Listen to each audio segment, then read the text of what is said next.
My fear is nobody goes, because if you're Jimmy Butler, why would you leave Philadelphia? Philadelphia, he's got that town in the palm of his hands right now. It's not because of numbers. It's because of the way he's played, particularly in clutch moments. He's not scared. He's fearless. He's a rough rider. He's a dog. I mean that in a good way. DAWG. And Philadelphia, being that blue-collar town that they are, they love themselves some Jimmy Butler. So I think it's a really good possibility that he stays. I know him and Tobias Harris, Max, can't necessarily coexist, or at least it doesn't seem that way at this particular moment in time. But the Sixers definitely will prioritize keeping Jimmy Butler more so than keeping Tobias Harris. So when you look at it from that perspective, other than that, if you're LeBron, where you going to go? KD's not coming. Kyrie probably is not going to come. The Clippers believe they can get Kawhi. And Klay Thompson's going to stay in Golden State in all likelihood. So you're talking about Jimmy Butler and Kemba Walker. Jimmy's probably going to stay in Philadelphia. I think it's a good possibility that'll happen, and it will only leave Kemba Walker. So I really, really don't know right now. It just seems like a very daunting task, to say the least, that LeBron is going to pull something off this summer, unless Magic Johnson is behind the scenes helping, because any free agent that's thinking about going to L.A., they will call Magic Johnson. You can book that. They will call Lakers probably not going to get a superstar in this free agency period.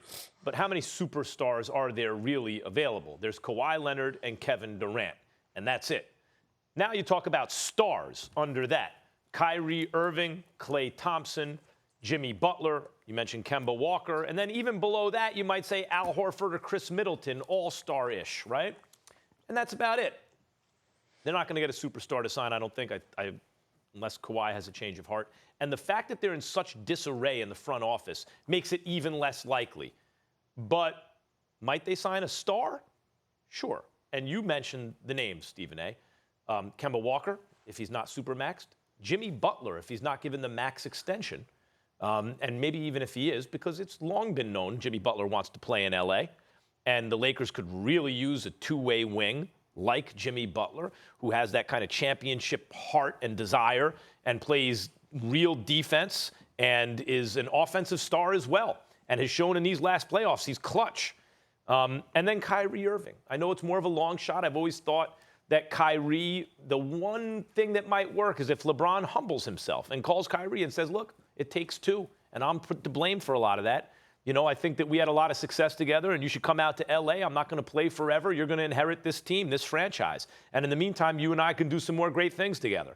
So I don't think it's out of the question they get Kyrie. I think their best shot at a star realistically this offseason is Jimmy Butler.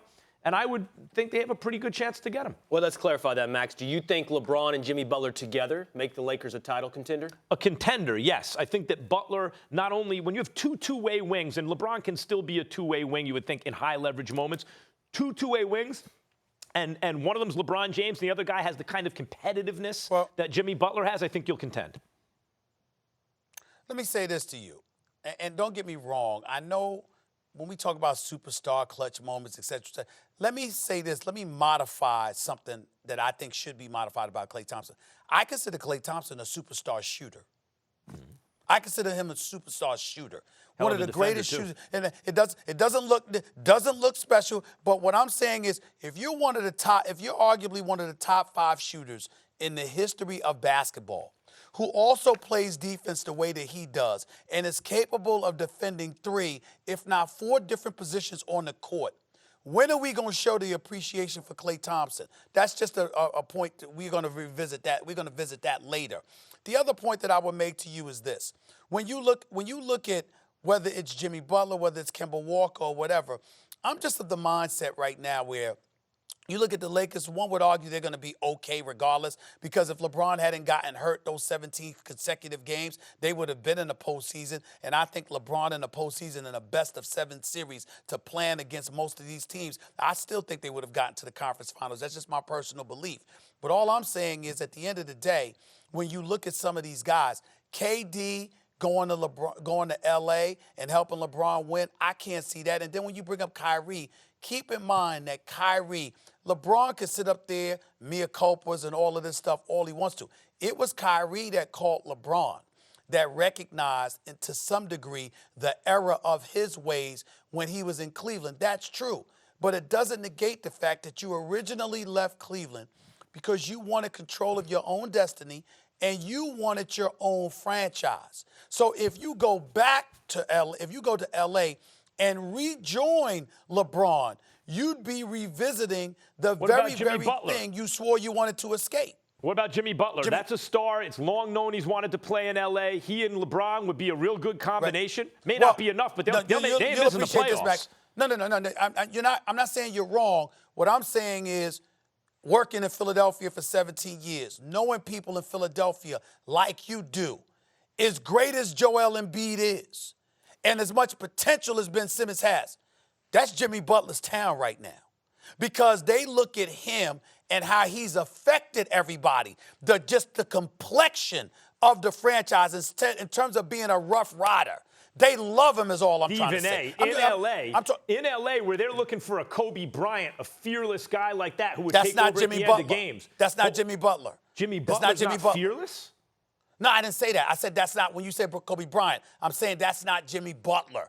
That's LeBron James. That's still going to be LeBron James. But what I'm saying is Butler's a kind of personality and his competitiveness, especially with a young core like Lonzo and Ingram and Kuzma, are not mentally weak guys. They're not lazy guys. They're workers and they're mentally tough, it seems to me, for young players. They're the kind of guys that LeBron and Butler could cultivate. Yeah, but you're talking about what could, and I'm not disagreeing with it. I'm telling you what is in Philly.